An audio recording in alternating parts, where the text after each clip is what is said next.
هغه شی نه هغه عمل چې د هغې په استعمالول باندې صرف د انسان رژه موتیږي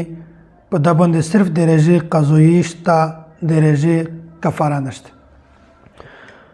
یو سړی داسې دی چې هغه د بل سړی په خوله کې قصدن په زور باندې زور زبردستی باندې یو شی د یخ په خوله کې ور ومنډي یو شی د یخ خوله ته وچوي هغه د یخ انسان حلق ته ننوځي. نو په داسې صورت کې د یغه سړی رژه موته شوله په یغ باندې صرف د رژې قضایي کفاره نشته. نو څو مسایلو انشاءالله داسې بیانېږي چې د یغې په استعمالول باندې صرف رژه موتیږي او د یغې رژې قضایي شته کفاره نشته. او داسې یو کس داسې دی چې هغه رژه خې په زړه خدای غرغړه کو نو هغه د غرغړې بچه کې مې دی بغیر به اراده نه د انسان حلق ته تیرې شو. نو په داسې صورت کې رژه د دغه سړي موته شوله صرف د رژې قضایي د رژې کفاره نشته. که چیرې یو سړی د دغې غلط فهمي سره مبتلا شي چې دای ګایز پرشمای کو خو هغه وخت اذان شوی وي دای سوچ دا کو چې دا وخت خو داسته چې وس صبح صادق لین نه شوی وس خو اذان نه دی شوی او دای په یو وخت کې پرشمای کو خروق کو تشو کو ورسته معلومات ورته وشي چې اوهو چې مو په کوم وخت کې خروق په یو وخت کې خو اذان شوی و په یو وخت کې د پرشمي وخت ختم شوی و په داسې صورت کې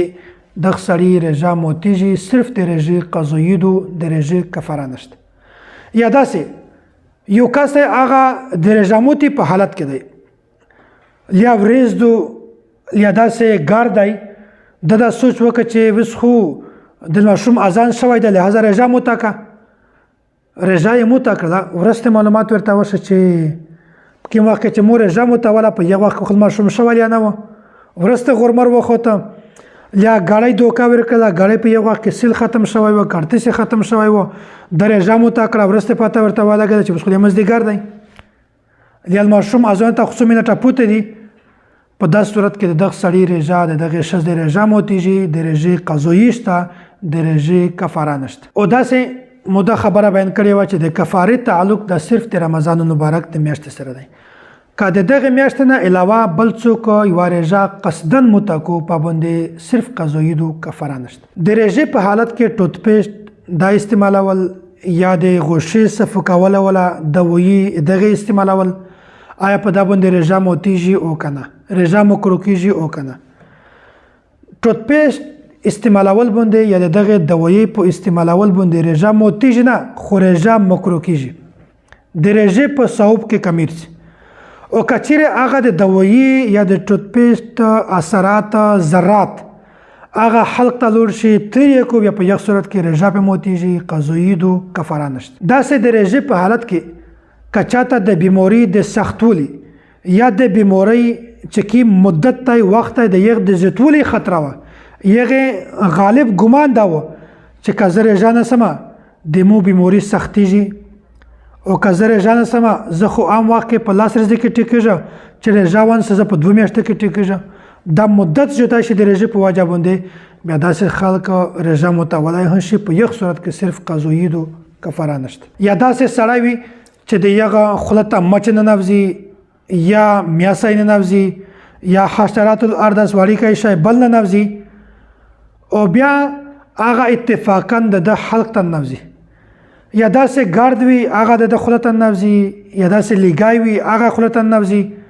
اتفاقا هغه خوله ته ننوځي دا یې تیر کو نو په دا باندې رژه نه موتیږي. او که چېرته یو کس دغه شی قصدن وکړو دا شی نه قصدن وخوري یا لیګای دی اته پوسه خوله ونسي یا ګار دی اته خولوي ته ونسي قصدن یې تروي په داسې صورت کې رژه موتیږي د رژې قضایي د رژې کفاره نشته. او داسې هغه شی نه چې د یغې تعلق د خوراک د تشوک سره نه وي هغه نه به طور غذا استعمالیږي نه به طور دوا استعمالیږي. غذا چې کوم شی نه میشتو خوري دا عموما تقریبا به طور غذا استعمالیږي به طور دوا ټیبلټ شول داسې دوایي شوله دا میش به طور دوا استعمالوي. نو هغه شی نه چې هغه به طور غذا به طور دوا نه استعمالیږي مثلا ګولا شوله باجري شوله یسپنه شوله یا داسې بل شی چې هغه خلک خوري نه نو د هغې په خوراک باندې سړي روژه ماتېږي صرف د روژې قضایي دو د روژې کفاره نشته او داسې موده خبره بیان کړې وه چې د روژې د کفارې تعلق ته صرف د رمضان مبارک د میاشتې سره دی که چیرې د رمضان مبارک د میاشت نه علاوه بله میاشت کې سړی خوراک قصدن وکړو عمدن یې وکړو وچ په وچه وکړو نو په داسې صورت کې صرف د یغ روژه ماتېږي قضایي شته کفاره نشته داسې د روژې په حالت کې انهیلر استعمالول چې د چا د سیام مسله وي سیوبندي مسله وي هغه انهیلر استعمالوي بیا په هغه کې دننه دوایي وي ذرات وي هغه د سیا په ذریعه باندې دننه بوسي ششي ته نو هغه که څوک استعمال کو د یغې په استعمالول باندې روژه ماتېږي د روژې قضایي شته د روژې کفاره نشته